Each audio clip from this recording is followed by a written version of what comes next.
नमस्कार प्यारे विद्यार्थियों, कैसे हो आप सभी। उम्मीद करती हूँ आप सभी अच्छे होंगे और भगवान से यही प्रार्थना करती हूँ कि आप सभी हमेशा अच्छे रहे और आपका परिवार हमेशा हंसता रहे। दोस्तों, आज की मोटिवेशनल लाइन है, विकल्प मिलेंगे बहुत मार्ग भटकाने के लिए, संकल्प एक ही काफ़ी है मंजिल तक जाने के लिए। अर्थात बहुत से विकल्प मिलेंगे मार्ग भटकाने के लिए। जब आप पढ़ाई स्टार्ट करोगे तब आपको बहुत सी बाधाएं मिलेगी, लेकिन आपको उन सब का सामना करके, अर्थात किसी भी चीज़ का बहाना न कर करके एक संकल्प रखना है और अपनी मंजिल को पाना है। तो दोस्तों, हमारी टेस्ट सीरीज़ नंबर 2 चल रही थी।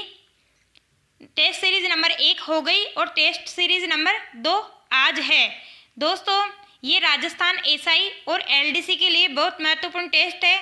इस टेस्ट को आप देकर सभी क्वेश्चन अच्छे से कर सकते हैं। इसमें 30 क्वेश्चन तो करवाए जाते हैं, प्लस 30 का रिवाइज होता है, 29 का रिवाइज होता है और टेस्ट भी होता है।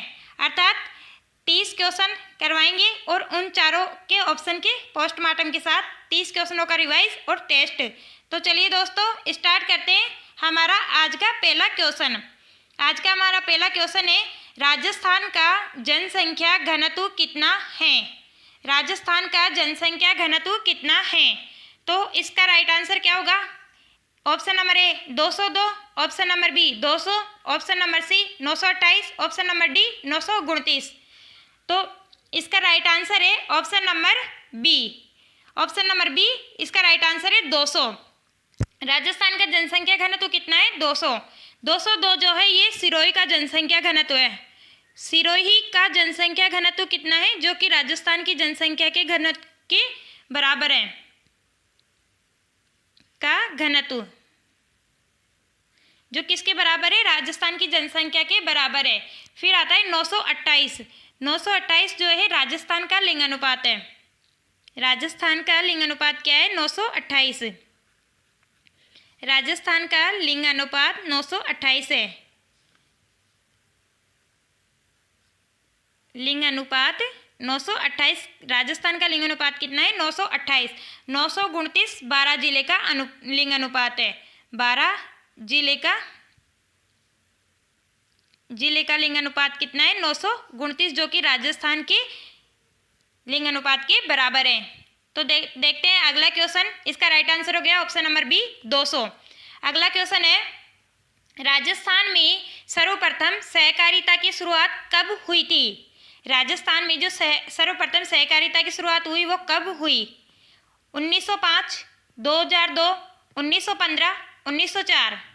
तो इसका राइट आंसर है ऑप्शन नंबर बी 2002 में राजस्थान में सर्वप्रथम सहकारिता की शुरुआत हुई। और ये कहाँ पर हुई थी, ये हुई थी अजमेर में। अजमेर में हुई थी, ठीक है। उसके बाद है 1905, राजस्थान की प्रथम सहकारी समिति। जो ये तो है सर्वप्रथम सहकारिता, लेकिन राजस्थान की प्रथम सहकारी समिति, प्रथम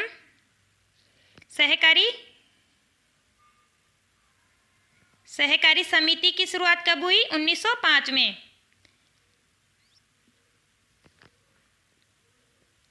ठीक है, प्रथम सहकारी समिति की शुरुआत 1905 में। 1915 में प्रथम सहकारिता कानून आया। राजस्थान का प्रथम सहकारिता कानून, सहकारिता कानून, ठीक है। राजस्थान का प्रथम सहकारिता कानून कब आया, 1905 में। 1905 में आया। और कहाँ पर, भरतपुर में। और राजस्थान का प्रथम सहकारिता बैंक की शुरुआत कब हुई, राजस्थान का प्रथम जो सहकारिता बैंक है, प्रथम सहकारिता बैंक की शुरुआत कब हुई, 1904 में। और ये कहाँ पर हुई, ये भी डीग भरतपुर में हुई। और जो प्रथम सहकारी समिति है इसकी शुरुआत भिनाई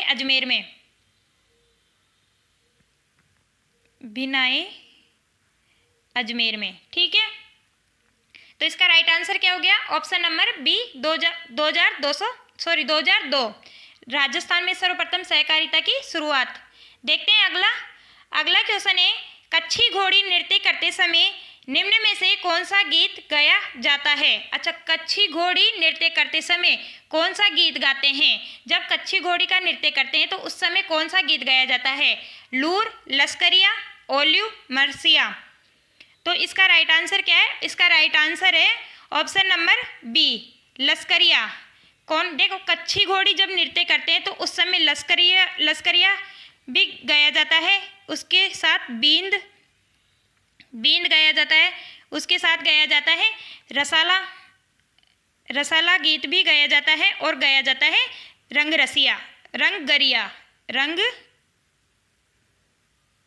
रंगगरिया, ये गीत गाए जाते हैं जब कच्छी घोड़ी नृत्य किया जाता है। लूर नृत्य राजपूत स्त्रियां जो होती हैं उनके द्वारा गाया जाता है। राजपूत स्त्रियों द्वारा गाया जाने वाला गीत कौन सा है? लूर नृत्य। स्त्रियों द्वारा गाया जाने वाला गीत कौन सा है? वो है लूर नृत्य। फिर होता है ओल्यू। ओल्यू क्या होता है? जब किसी की याद में गीत गाया जाता है तो उसे ओल्यू कहा जाता है। किसी की याद में गाया जाने वाला गीत, ठीक है, उसे ओल्यू कहा जाता है। मरसिया होता है मारवाड़ में जो कोई प्रसिद्ध व्यक्ति मर जाता है, मारवाड़ में जो मारवाड़ क्षेत्र में प्रसिद्ध व्यक्ति की मृत्यु होने पर मरसिया गीत गाया जाता है। मारवाड़ क्षेत्र में प्रसिद्ध व्यक्ति की मृत्यु हो जाती है तो कौन सा गीत गाया जाता है? वो गाया जाता है मरसिया। तो लूर राजपूत स्त्रियों द्वारा गाया जाता है, लश्करिया, बींद, रसाला, रंगगरिया ये कच्छी घोड़ी नृत्य करते समय गाते हैं, ओल्यू किसी की याद में गाया जाता है, और मरसिया मारवाड़ क्षेत्र में प्रसिद्ध व्यक्ति की मृत्यु पर गाया जाता है। तो इसका राइट आंसर क्या है? Option number B, Lashkariya. देखते हैं अगला क्वेश्चन है, निम्न में से कौन सा नृत्य पाली क्षेत्र में किया जाता है? अर्थात पाली क्षेत्र, इनमें से कौन सा नृत्य है जो पाली क्षेत्र का नृत्य है? तेरह ताली, कबूतरी, चंग, गीदड़। तो इसका राइट आंसर क्या है? ऑप्शन नंबर ए, तेरह ताली नृत्य जो है ये पाली क्षेत्र में किया जाता है। कबूतरी नृत्य कहाँ का है? चूरू का, ठीक है, कबूतरी नृत्य चूरू का है। चंग और डप ये दोनों नृत्य कहाँ किए जाते हैं? ये किए जाते हैं शेखावटी क्षेत्र में, शेखावटी क्षेत्र में किए जाते हैं, ठीक है। और इसकी ट्रिक भी हमने बना रखी है, शेखावटी क्षेत्र के जो नृत्य हैं इनकी ट्रिक भी हमने बना रखी है, वो आप जाकर हमारे वीडियो की प्लेलिस्ट में देख लेना, ठीक है। देखते हैं अगला, इसका राइट आंसर क्या हो गया? ऑप्शन नंबर ए, तेरह ताली। देखते हैं अगला क्वेश्चन है, निम्न में से आंवला नवमी किस तिथि को आती है? आंवला नवमी किस तिथि को आती है? आषाढ़ शुक्ल नवमी, चैत्र शुक्ल नवमी, कार्तिक शुक्ल नवमी, श्रावण कृष्ण नवमी। तो इसका राइट आंसर क्या हो गया? इसका राइट आंसर हो गया ऑप्शन नंबर सी, कार्तिक शुक्ल नवमी, कार्तिक शुक्ल नवमी को। तो आषाढ़ शुक्ल नवमी को क्या आता है? इसको आता है भड़लिया नवमी। भड़लिया नवमी कब आती है? आषाढ़ शुक्ल नवमी को। आषाढ़ शुक्ल नवमी को भड़लिया नवमी आती है। चैत्र कृष्ण नवमी को क्या आता है? चैत्र कृष्ण नवमी को रामनवमी आती है। रामनवमी कब आती है? चैत्र कृष्ण नवमी को। रामनवमी चैत्र कृष्ण नवमी को आती है। उसके बाद एक श्रावण कृष्ण नवमी, इसको निडरी नवमी जो जिसे क्या कहते हैं? नेवले। इसमें क्या होता है? नेवले की पूजा होती है, नेवले की पूजा होती है, ठीक है। तो ये हो गया हमारा निम्न। आंवला नवमी किस तिथि को आती है? कार्तिक शुक्ल नवमी को आती है। ऑप्शन नंबर सी इसका राइट आंसर है। देखते हैं अगला क्वेश्चन है, जॉर्ज अब्राहम ग्रेसन ने किस बोली को भीलों की बोली कहा है? जॉर्ज अब्राहम ग्रेसन ने किस बोली को भीलों की बोली कहा है? अर्थात भीलों की बोली किसे कहा गया है?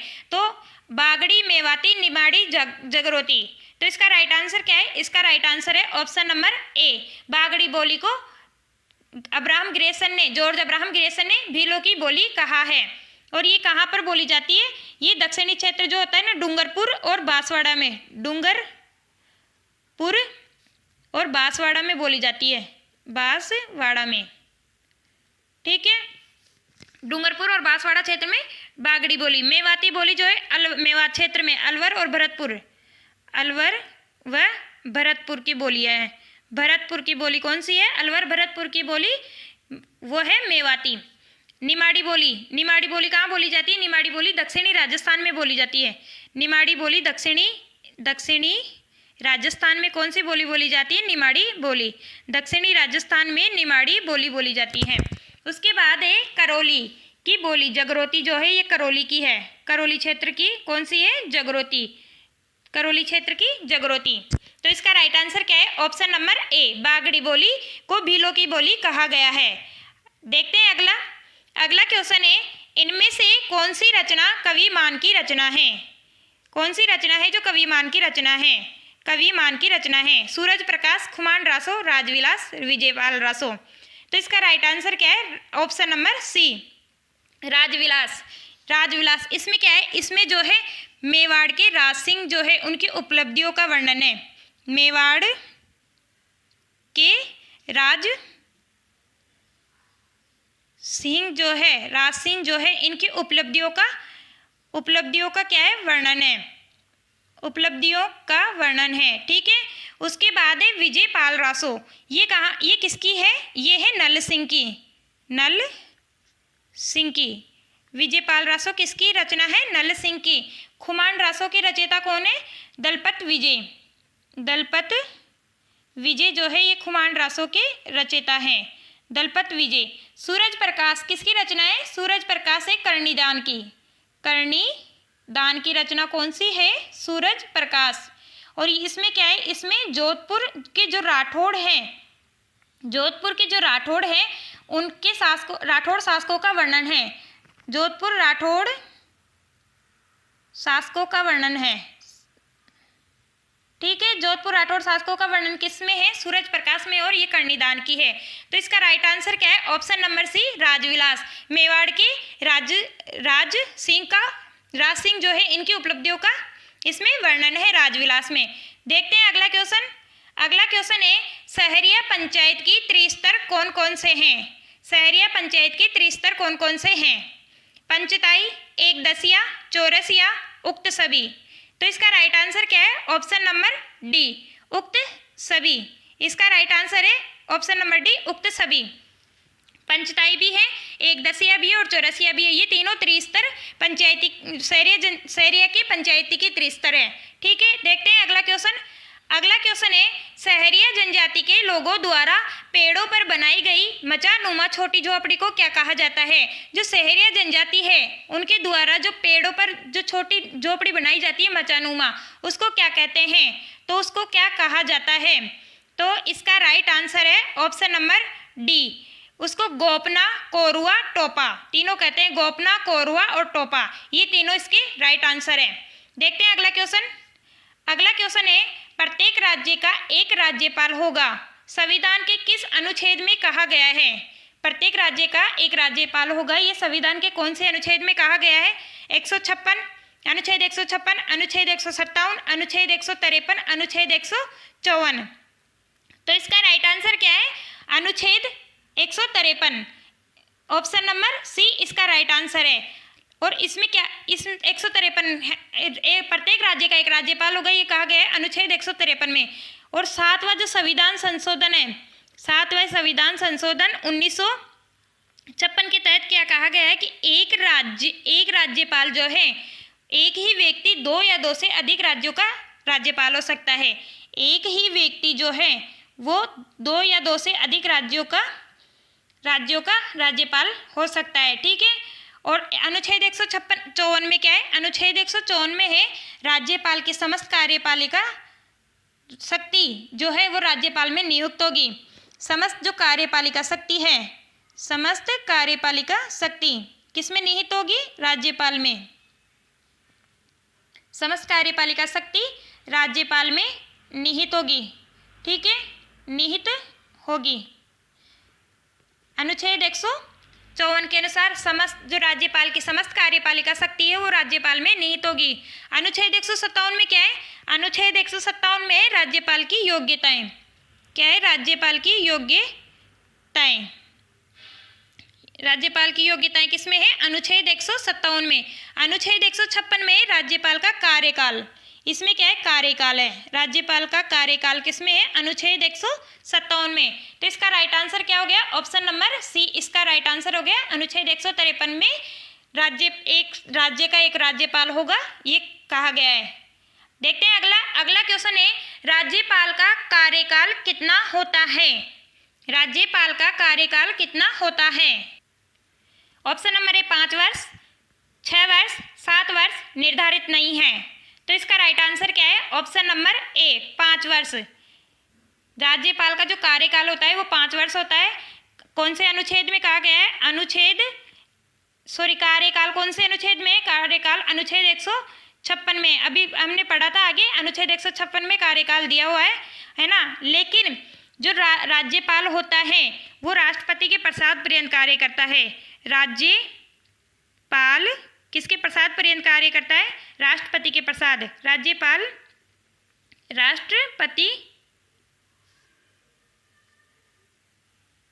राष्ट्रपति के प्रसाद पर्यंत कार्य करता है। राज्यपाल राष्ट्रपति के प्रसाद पर्यंत कार्य करता है। अर्थात जब राष्ट्रपति चाहे उसे तो पद से हटा सकता है कभी भी। ये जरूरी नहीं है कि वो 5 वर्ष तक ही रहे, राष्ट्रपति अपने इच्छा अनुसार उसे कभी भी हटा सकता है। ठीक है दोस्तों, तो राज्यपाल किसके प्रसाद पर्यंत कार्य करता है, राष्ट्रपति के प्रसाद पर्यंत कार्य करता है। और राज्यपाल क्या कर सकता है, अपनी स्वयं की इच्छा के अनुसार भी राष्ट्रपति को त्यागपत्र दे सकता है। अपना त्यागपत्र भी स्वयं इच्छा से राज्यपाल दे सकता है ना। 5 वर्ष इसका कार्यकाल होता है वैसे, लेकिन ये राष्ट्रपति के प्रसाद पर्यंत कार्य करता है। देखते हैं अगला क्वेश्चन है, राज्यपाल को शपथ किसके द्वारा दिलाई जाती है। इसमें से राज्यपाल को शपथ किसके द्वारा दिलाई जाती है, उच्च न्यायालय के मुख्य न्यायाधीश द्वारा, राष्ट्रपति द्वारा, मुख्यमंत्री द्वारा, इनमें से कोई नहीं। तो इसका राइट आंसर क्या है, ऑप्शन नंबर ए उच्च न्यायालय के मुख्य न्यायाधीश द्वारा राज्यपाल को शपथ दिलाई जाती है। कौन शपथ का उल्लेख किसमें है, अनुच्छेद 159 में। अनुच्छेद 159 में शपथ का उल्लेख है। ठीक है, अगर यह अनुपस्थित है तो इसकी जगह कौन दिलाएगा। अगर मान लो मुख्य न्यायाधीश, उच्च न्यायालय का मुख्य न्यायाधीश अनुपस्थित है तो इसकी जगह कौन शपथ दिलाएगा, इसकी जगह दिलाएगा उच्च न्यायालय का वरिष्ठ न्यायाधीश। उच्च न्यायालय का जो वरिष्ठ न्यायाधीश है वो क्या दिलाएगा, राज्यपाल को शपथ दिलाएगा, अगर उच्च न्यायालय का मुख्य न्यायाधीश वो है अनुपस्थित है तो। ठीक है दोस्तों, तो इसका राइट आंसर क्या है, ऑप्शन नंबर ए उच्च न्यायालय के मुख्य न्यायाधीश द्वारा राज्यपाल को पद की शपथ दिलाई जाती है। देखते हैं अगला क्वेश्चन है, निम्न में से कौन सी राज्यपाल की योग्यताएं नहीं है। राज्यपाल की योग्यताएं कौन सी नहीं है इसमें से। भारत का राज्यपाल जो है भारत का नागरिक होना चाहिए, न्यूनतम आयु 25 वर्ष हो, वह उस राज्य का नियुक्त व्यक्ति ना हो जहां वह राज्यपाल का पद ग्रहण कर रहा हो। तो इसका राइट आंसर क्या होगा, इसका राइट आंसर होगा ऑप्शन नंबर बी न्यूनतम आयु 25 वर्ष। ये यहाँ पर गलत है, जबकि न्यूनतम आयु कितनी वर्ष होनी चाहिए, 35 वर्ष होनी चाहिए। न्यूनतम आयु 35 वर्ष होनी चाहिए और बाकी सब सही है। भारत का नागरिक होना चाहिए और वह उस राज्य का व्यक्ति नहीं होना चाहिए जहाँ पर वो राज्यपाल का पद ग्रहण कर रहा हो। ठीक है, और ये तो हमने पहले पढ़ाई था कि एक व्यक्ति 2 या 2 से अधिक राज्यों का राज्यपाल रह सकता है, 7वां संविधान संशोधन 1956 के तहत। ठीक है दोस्तों, देखते हैं अगला क्वेश्चन है, सहरिया जनजाति के वर्षा ऋतु के गीत इनमें से कौन सा है। सहरिया जनजाति जो है इनके वर्षा ऋतु के गीत कौन कौन से हैं इनमें से, लहंगी, आला, दोनों, उक्त कोई नहीं। तो इसका राइट आंसर क्या है, दोनों। लहंगी और जो आला है, आल्हा, ये दोनों जो है सहरिया जनजाति के जो वर्षा ऋतु के गीत है वो है। देखते हैं अगला क्वेश्चन है, निम्न में से कौन सी कार्यकारी शक्ति राज्यपाल में निहित है। कौन सी कार्यकारी शक्ति जो है राज्यपाल में निहित है। मुख्यमंत्री की नियुक्ति करता है, राज्य महाधिवक्ता की नियुक्ति करता है, राज्य लोक सेवा आयोग के अध्यक्ष व सदस्यों की नियुक्ति करता है। तो इसका राइट आंसर क्या होगा, इसका राइट आंसर होगा ऑप्शन नंबर डी उक्त सभी। ऑप्शन नंबर डी उक्त सभी, अर्थात वो मुख्यमंत्री की नियुक्ति भी करता है, राज्य महाधिवक्ता की नियुक्ति भी करता है, राज्य लोक सेवा आयोग के अध्यक्ष और सदस्यों की नियुक्ति भी कौन करता है, राज्यपाल द्वारा की जाती है। देखते हैं अगला क्वेश्चन। अगला क्वेश्चन है, अब हिंदी के स्टार्ट हो गए हैं क्वेश्चन। 15 क्वेश्चन राजस्थान जीके से ले लिए और 15 क्वेश्चन अब हम हिंदी के करने वाले हैं। फिर 30 क्वेश्चन हो जाएंगे। 30 क्वेश्चनों का हम रिवाइज करेंगे और उसके बाद में हमारा टेस्ट होगा। तो हमारा 16वां क्वेश्चन कौन सा है, आसन और आसन्न शब्द युग्म का सही अर्थ भेद क्या है। आसन और आसन्न शब्द युग्म का सही अर्थ भेद है, तो इसका राइट आंसर क्या होगा, बैठने की विधि, निकट आया हुआ, बैठक, संकट, सरल, सामने, बैठने की वस्तु, सुन्न हो जाना। देखो आसन, आसन का अर्थ क्या होता है, आसन यानी क्या होता है, बैठने की विधि, और आसन्न जो होता है इसका अर्थ होता है निकट आया हुआ। तो इसका राइट आंसर क्या होगा, ऑप्शन नंबर ए इसका राइट आंसर होगा। देखते हैं अगला क्वेश्चन। अगला क्वेश्चन है, इनमें से किस विकल्प में समश्रुत शब्द युग्म का अर्थ भेद सही है। कौन सा विकल्प है जिसमें समश्रुत शब्द युग्म का अर्थ भेद सही है। वरण, वारण, चुनना, वरण का चुनना होता है, वारण का त्यागना होता है। दिवा, रात्रि होती है, दिवा, दीपक। सुर, वीर, सुर, स्वर। व्यंजन, पंखा, व्यंजन, पंखा। तो इसका राइट आंसर क्या होगा, इसका राइट आंसर होगा ऑप्शन नंबर डी, व्यंजन यानी होता है पंखा और व्यंजन मीन्स होता है पंखा, सॉरी पकवान। व्यंजन यानी पंखा और व्यंजन मतलब पकवान होते हैं। तो इसका right answer option number D होगा। देखते हैं अगला। अगला क्वेश्चन है, निम्नलिखित में संज्ञा से बना हुआ विशेषण कौन सा है, अर्थात इनमें से कौन सा शब्द है जो विशेषण, संज्ञा विशेषण से बना हुआ है, संज्ञा से बना हुआ विशेषण है। तो इसका राइट आंसर क्या होगा, कुमाऊं, सुगंधित, निचला, अड़ियल। इसका राइट आंसर क्या होगा, इसका राइट आंसर होगा ऑप्शन नंबर बी। क्यों, क्योंकि जो सुगंध है वह भाववाचक संज्ञा का रूप है। ये किसका रूप है, भाववाचक संज्ञा का रूप है, और इसमें जो है वो क्या लगा है, इसमें इत प्रत्यय लगकर सुगंधित विशेषण बना है। ठीक है, भाववाचक संज्ञा का रूप है और इसमें जो है वो इत प्रत्यय क्या लगा है,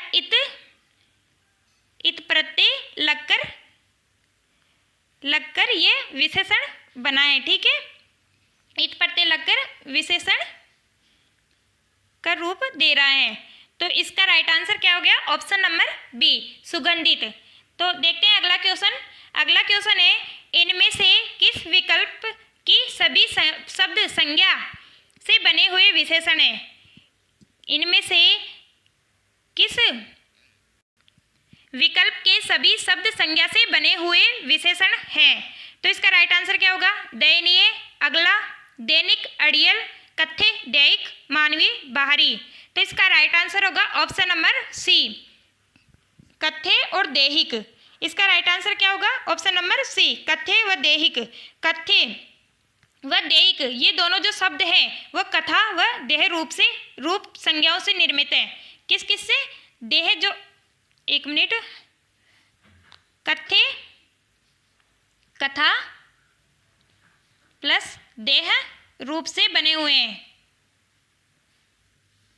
संज्ञाओं से निर्मित है। ये कथा प्लस देह रूप संज्ञाओं से निर्मित शब्द है। ठीक है, तो इसका राइट आंसर क्या हो गया, ऑप्शन नंबर सी, कथ्य और दैहिक। देखते हैं अगला क्वेश्चन। अगला क्वेश्चन है, वर्तनी की दृष्टि से कौन सा शब्द अशुद्ध है। इनमें से कौन सा शब्द है जो अशुद्ध है। त्योहार, अधीन, पड़ोस, अंत्याक्षरी। अंत्याक्षरी। तो इसका राइट आंसर क्या होगा, ऑप्शन नंबर ए, त्योहार में औ की मात्रा नहीं आएगी, केवल ओ की मात्रा आएगी। इसको, इसका शुद्ध रूप क्या होगा, ये होगा इसका शुद्ध रूप। ठीक है, त्योहार का शुद्ध रूप होगा ये। तो इसका राइट आंसर क्या हो गया, ऑप्शन नंबर ए। देखते हैं अगला क्वेश्चन। अगला क्वेश्चन है, इनमें से किस विकल्प के सभी शब्द अशुद्ध है। अशुद्ध पूछा है, इनमें से कौन से सब अशुद्ध पूछा है, किस, इनमें से किस विकल्प की सभी शब्द अशुद्ध हैं। व्याकरण, अनाधिकार, निरसंस, विषम, स्वामी भक्त, सौंदर्यता, रचयिता, प्रदर्शनी। तो इसका राइट आंसर क्या होगा, ऑप्शन नंबर सी इसका राइट आंसर होगा। कैसे कि इसमें जो स्वामी भक्त लिखा हुआ है, इसमें जो बड़ी ई की मात्रा आ रही है मी में, ये छोटी ई की आएगी। इसे कैसे लिखेंगे? स्वामी भक्त, इसे ऐसे लिखा जाएगा स्वामी भक्त। ठीक है। और जो सौंदर्यता है, इसको हम सौंदर्यता नहीं बोलते, इसको हम बोलते सौंदर्य, केवल सौंदर्य लिखा जाएगा, ये सौंदर्य।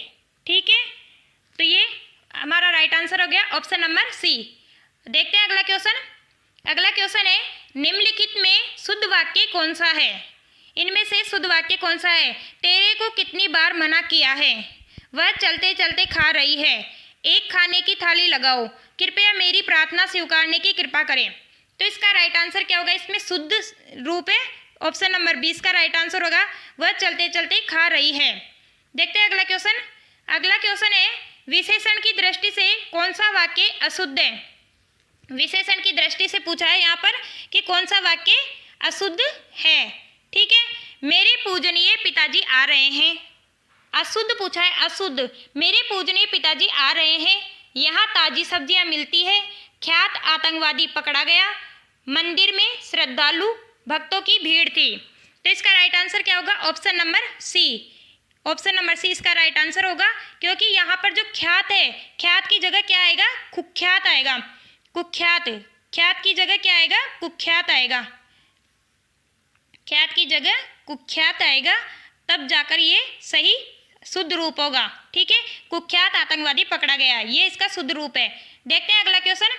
अगला क्वेश्चन है, निम्नलिखित में से किस वाक्य में सर्वनाम का सही प्रयोग नहीं हुआ है? निम्नलिखित में से किस वाक्य में सर्वनाम का सही प्रयोग नहीं हुआ है?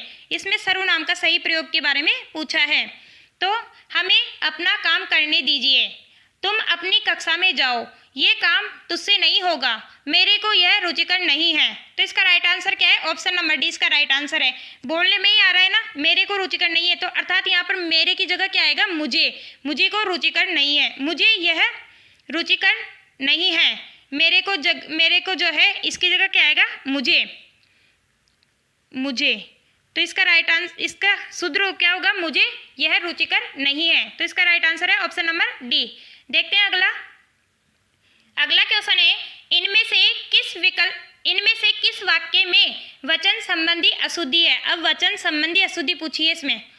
इनमें से वचन संबंधी अशुद्धि कौन सी है? दिल्ली में 4 गिरफ्तारी हुई। यह मेरे ही हस्ताक्षर है। हिमालय पर्वतों का राजा है। प्यास के मारे उसके प्राण निकल गए। अब इसमें बोलने में कौन सा अशुद्ध लग रहा है? वचन संबंधी। तो इसका राइट आंसर क्या है? ऑप्शन नंबर ए इसका राइट आंसर है। इसमें जो दिल्ली में 4 गिरफ्तारी हुई, यहाँ पर ये रॉन्ग दिया हुआ है, जबकि यहाँ पर क्या आएगा? गिरफ्तारियाँ आएगी। यहाँ पर गिरफ्तारी की जगह आएगी गिरफ्तारी, क्योंकि 4 गिरफ्तारियाँ हुई। अगर बोलता भाई वहाँ पर गिरफ्तारी हुई तो फिर तो ठीक था, लेकिन है ना, यहाँ पर 4 दे रखा है, तो क्या आएगा? गिरफ्तारियाँ। 1 मिनट, गिरफ्तारियाँ, 4 गिरफ्तारियाँ हुई। इसका राइट आंसर क्या हो गया? इसका राइट आंसर हो गया ऑप्शन नंबर ए। दिल्ली में 4 गिरफ्तारियां हुई, ये शुद्ध रूप होगा, अशुद्ध रूप ये गलत है। ठीक है। देखते हैं अगला क्वेश्चन। अगला क्वेश्चन है, निम्नलिखित में सकर्मक क्रिया कौन सी है? सकर्मक क्रिया कौन सी है? निम्नलिखित में से सकर्मक क्रिया कौन सी है? हंसना, रोना, लिखना, उठना। तो इसका राइट आंसर क्या होगा? ऑप्शन नंबर सी इसका राइट आंसर होगा, लिखना। इसका राइट आंसर क्या होगा? लिखना। लिखना इसका राइट आंसर होगा। कैसे? हंसना, रोना, उठना, ये सब अकर्मक क्रिया है, जिसमें हमें जवाब मिल जाए कि लिखना, हम कुछ तो लिख रहे हैं, वह पत्र लिख रहा है, वह पढ़ रहा है, तो ये सब ये ना सकर्मक क्रिया में आते हैं। जैसे रोना, क्या रो रहा है? हंसना, क्या हंस रहा है? उठना, क्या हंस रहा है? हम क्या लगा के देखेंगे? अगर हमें जवाब मिलता है तो हमारा वो सकर्मक क्रिया है, अर्थात लिखना। इसका राइट आंसर है ऑप्शन नंबर सी। देखते हैं अगला क्वेश्चन। अगला क्वेश्चन है, इनमें से किस वाक्य में अकर्मक क्रिया प्रयुक्त हुई है? अब इसमें हम उसको अच्छे से पहचान लेंगे। सकर्मक क्रिया में जो हमने पढ़ा था उससे हम उल्टा पढ़ लेंगे, तो उसका क्या होगा? अकर्मक क्रिया होगा। कैसे? जैसे ऑप्शन नंबर ए, लड़का पत्र लिख रहा है, वह पढ़ रहा है, बच्ची सो रही है, बच्चे केले खा रहे हैं। तो इसका राइट आंसर क्या होगा? ऑप्शन नंबर सी होगा। कैसे? लड़का पत्र लिख रहा है। अब इसमें जवाब मिल रहा है ना कि लड़का क्या लिख रहा है? पत्र लिख रहा है। वह पढ़ रहा है। तो लड़का क्या पढ़ रहा है? कुछ तो पढ़ रहा होगा वो, खाली मतलब पढ़ तो रहा है पर कुछ तो पढ़ रहा है। बच्ची सो रही है, क्या सो रही है? इसका कोई जवाब नहीं मिलता। तो इसका राइट आंसर क्या, ये क्या होगी? अकर्मक क्रिया। बच्चे केले खा रहे हैं, क्या खा रहे हैं? केले खा रहे हैं। तो इसका right answer option number C, बच्ची सो रही है। देखते हैं अगला क्वेश्चन है, इनमें से किस वाक्य में द्विकर्मक क्रिया प्रयुक्त हुई है? द्विकर्मक क्रिया पूछी। अब इसमें पत्रकार ने समाचार लिखा, अध्यापक ने छात्र को पुस्तक पढ़ाई, वह दूसरी बार भोजन कर रहा है, वह अंग्रेजी फिल्म देख रहा है। तो इसका राइट आंसर क्या होगा? Option number B. कैसे होगा? जो अध्यापक है, अब इसमें दो कर्म कौन कौन से हैं? एक तो छात्र को हो गया और एक पढ़ाई हो गया। तो अध्यापक ने छात्र को क्या पढ़ाई? पुस्तक पढ़ाई, है ना। दो कार्य हो रहे हैं, एक तो छात्र को पढ़ा रहा है, एक तो छात्र को पढ़ा रहा है पुस्तक, और एक पढ़ाने का कार्य हो रहा है। ठीक है, तो अध्यापक ने छात्र को पुस्तक पढ़ाई। तो इसका right answer option number B. देखते हैं अगला क्वेश्चन है, इनमें से किस वाक्य में पूर्वकालिक क्रिया प्रयुक्त हुई है? अर्थात पूर्वकालिक क्रिया प्रयुक्त, ये जो कार्य है उससे पहले भी कार्य किया गया है, इसका अर्थ हो गया। तो इसका राइट आंसर क्या होगा? मोहन नहाकर पूजा करने लगा, उसने पुस्तक पढ़ी, बालक ने पढ़ाई की, छात्र ने गुरुजी के चरण छुए। तो इसका राइट आंसर हो गया ऑप्शन नंबर ए, मोहन ने नहाकर पूजा करने लगा। मोहन नहाकर पूजा करने लगा। देख, पूजा करने से पहले उसने क्या कार्य किया? नहाया उसने, है ना। तो इसमें क्या हो गया? पूर्वकालिक क्रिया हो गई इसमें। देखते हैं अगला क्वेश्चन, ऑप्शन नंबर ए इसका राइट आंसर है। अगला क्वेश्चन और ये हमारा लास्ट क्वेश्चन है टेस्ट सीरीज का। फिर उसके बाद में हम 30 क्वेश्चनों का वापस से रिवाइज करेंगे और उसके बाद में हम देंगे इसके टेस्ट, और टेस्ट में किसके कितने नंबर आए ये सभी बताना कमेंट बॉक्स में। तो इसका राइट आंसर क्या? तो ये है, वह जो शीघ्र उत्तर देने के लिए बुद्धि रखता है। क्वेश्चन नंबर 30 है, वह जो शीघ्र उत्तर देने के लिए बुद्धि रखता है, वाक्यांश के लिए उपयुक्त शब्द है। इसका एक शब्द के रूप में क्या आएगा? तो इसका आएगा, वह जो शीघ्र उत्तर देने के लिए बुद्धि रखता है। विशेषज्ञ, बुद्धिमान, अजर, प्रत्युत्पन्नमति। तो इसका राइट आंसर क्या होगा? ऑप्शन नंबर डी इसका राइट आंसर होगा। ठीक है, ऑप्शन नंबर डी इसका राइट आंसर हो गया। प्रत्युत्पन्नमति, जो वह जो शीघ्र उत्तर देने की बुद्धि रखता है, ये इसका एक शब्द होगा इसका। ठीक है, ये हमारे 30 क्वेश्चन हो गए। अब 30 क्वेश्चनों का हम रिवाइज करेंगे। तो चलिए हम करते हैं स्टार्ट रिवाइज का। पहला क्वेश्चन है, राजस्थान का जनसंख्या घनत्व कितना है? आंसर है 200। राजस्थान में सर्वप्रथम सहकारिता की शुरुआत कब हुई? आंसर है 2004 में। कच्छी घोड़ी नृत्य करते समय कौन सा गीत गाया जाता है? आंसर है लश्करिया, बींद, रसाला, रंग गरिया। लश्करिया, बींद, रसाला, रंग गरिया। पाली क्षेत्र में कौन सा नृत्य किया जाता है? आंसर है तेरताली। आंवला नवमी की स्थिति को आती है? आंवला नवमी किस स्थिति को आती है? कार्तिक शुक्ल नवमी को। जॉर्ज अब्राहम ग्रेसन ने किस बोली को भीलों की बोली कहा है? आंसर है बागड़ी को। इनमें से कौन सी रचना कविमान की रचना है? आंसर है राजविलास। सहरिया पंचायत के त्रिस्तर कौन से हैं? सहरिया पंचायत के त्रिस्तर कौन से हैं? आंसर है पंचताई, एक दसिया, चौरसिया। सहरिया पंचायत के त्रिस्तर कौन से हैं? पंचताई, एक दसिया, चौरसिया। सहरिया जनजाति के लोगों द्वारा पेड़ों पर बनाई गई मचानुमा छोटी झोपड़ी को क्या कहा जाता है? जो सहरिया जनजाति है उनके द्वारा जो छोटी झोपड़ी बनाई जाती है उसे गोपना टोपा कोरवा कहा जाता है। गोपना टोपा कोरवा। सहरिया जनजाति की वर्षा ऋतु के गीत कौन से हैं? आंसर है लहंगी आल्हा। प्रत्येक राज्य का एक राज्यपाल होगा, संविधान के किस अनुच्छेद में कहा गया है? आंसर है अनुच्छेद 153 में। राज्यपाल का कार्यकाल कितना होता है? आंसर है 5 वर्ष। राज्यपाल को शपथ किसके द्वारा दिलाई जाती है? आंसर है उच्च न्यायालय के मुख्य न्यायाधीश द्वारा। राज्यपाल की योग्यताएं कौन कौन सी है? आंसर ए भारत का नागरिक होना चाहिए, न्यूनतम आयु 35 वर्ष हो, वह उस राज्य का व्यक्ति ना हो जहां वह राज्यपाल का पद ग्रहण कर रहा हो। इनमें से कौन सी कार्यकारी शक्ति राज्यपाल में निहित है? आंसर ए मुख्यमंत्री की नियुक्ति, राज्य महाधिवक्ता की नियुक्ति। आसन और आसन शब्द युग्म का सही अर्थ भेद है। बैठने की, आंसर है बैठने की विधि, निकट आया हुआ।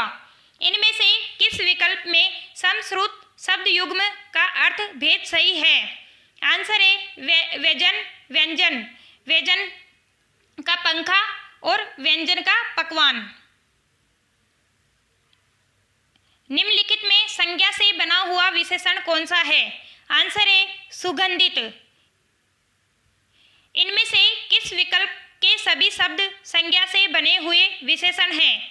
आंसर है कथ्य व दैहिक। वर्तनी की दृष्टि से कौन सा शब्द शुद्ध है? आंसर है त्योहार। अशुद्ध है त्योहार। इनमें से किस विकल्प के सभी शब्द अशुद्ध है? आंसर है स्वामी भक्त, सौंदर्यता। निम्नलिखित में शुद्ध वाक्य कौन सा है? आंसर है वह चलते चलते खा रही है। विशेषण की दृष्टि से कौन सा वाक्य अशुद्ध है? आंसर है ख्यात आतंकवादी पकड़ा गया। निम्नलिखित में से किस वाक्य में सर्वनाम का सही प्रयोग नहीं हुआ है? आंसर है मेरे को यह रुचिकर नहीं है। इनमें से किस वाक्य में वचन संबंधी अशुद्धि है? आंसर है दिल्ली में 4 गिरफ्तारी हुई। निम्नलिखित में सकर्मक क्रिया कौन सी है? आंसर है लिखना। इनमें से किस वाक्य में अकर्मक क्रिया प्रयुक्त हुई है? आंसर है बच्ची सो रही है। इनमें से किस वाक्य में द्विकर्मक क्रिया प्रयुक्त हुई है? आंसर है अध्यापक ने छात्र को पुस्तक पढ़ाई। इनमें से किस वाक्य में पूर्वकालिक क्रिया प्रयुक्त हुई है? आंसर है मोहन नहाकर पूजा करने लगा। वह जो शीघ्र उत्तर देने की बुद्धि रखता हो वाक्यांश के लिए उपयुक्त शब्द है, तो इसका आंसर है प्रत्युत्पन्नमति। तो दोस्तों ये हमारे 30 क्वेश्चन हो गए और 30 क्वेश्चनों का रिवाइज हो गया। अब हम करने वाले 30 क्वेश्चन हो गए और 30 क्वेश्चनों का क्या हो गया? रिवाइज हो गया। अब हम लेंगे इसका टेस्ट। 10 क्वेश्चनों का टेस्ट होगा। उनमें से आपके कितने सही गए ये कमेंट बॉक्स में ज़रूर बताना। ठीक है दोस्तों, स्टार्ट करते हैं। पहला क्वेश्चन है सहरिया पंचायत के त्रिस्तर कौन कौन से हैं? सहरिया पंचायत के त्रिस्तर कौन कौन से हैं? राजस्थान का जनसंख्या घनत्व कितना है? राजस्थान का जनसंख्या घनत्व कितना है? क्वेश्चन नंबर 3 है राज्यपाल का कार्यकाल कितना होता है? क्वेश्चन नंबर 4 भीलों की बोली किसे कहा जाता है? क्वेश्चन नंबर 5 राज्यपाल को शपथ किसके द्वारा दिलाई जाती है? क्वेश्चन नंबर 6 वह जो शीघ्र उत्तर देने की बुद्धि रखता है वाक्यांश के लिए उपयुक्त शब्द है। क्वेश्चन नंबर 7 बच्ची सो रही है, इसमें कौन सी क्रिया प्रयुक्त हुई है? क्वेश्चन नंबर 8 ख्यात आतंकवादी पकड़ा गया, इसका शुद्ध रूप लिखिए। क्वेश्चन नंबर 9 मेरे को यह रुचिकर नहीं है, नहीं, इसका शुद्ध रूप क्या होगा? क्वेश्चन नंबर 10 आसन और आसन, आसन आसन शब्द युग्म का सही अर्थ भेद क्या होता है? तो दोस्तों ये थे हमारे 30 क्वेश्चन, 30 क्वेश्चनों का रिवाइज। ये थे हमारे 30 क्वेश्चन, 30 क्वेश्चनों का रिवाइज और प्लस 10 क्वेश्चनों का टेस्ट, जिसमें से 5 राजस्थान जी के और 5 हिंदी के टेस्ट। दोस्तों आपके कितने क्वेश्चन सही गए कमेंट बॉक्स में ज़रूर बताना। अगर वीडियो पसंद आया हो तो लाइक, शेयर और सब्सक्राइब करना ना भूलें। साथ ही बेल आइकन पर भी प्रेस करें ताकि आने वाली आगामी टेस्ट सीरीज आप तक पहुंचती रहे। तो चलिए दोस्तों, धन्यवाद। मस्त रहिए, स्वस्थ रहिए और हंसते रहिए। Thank you.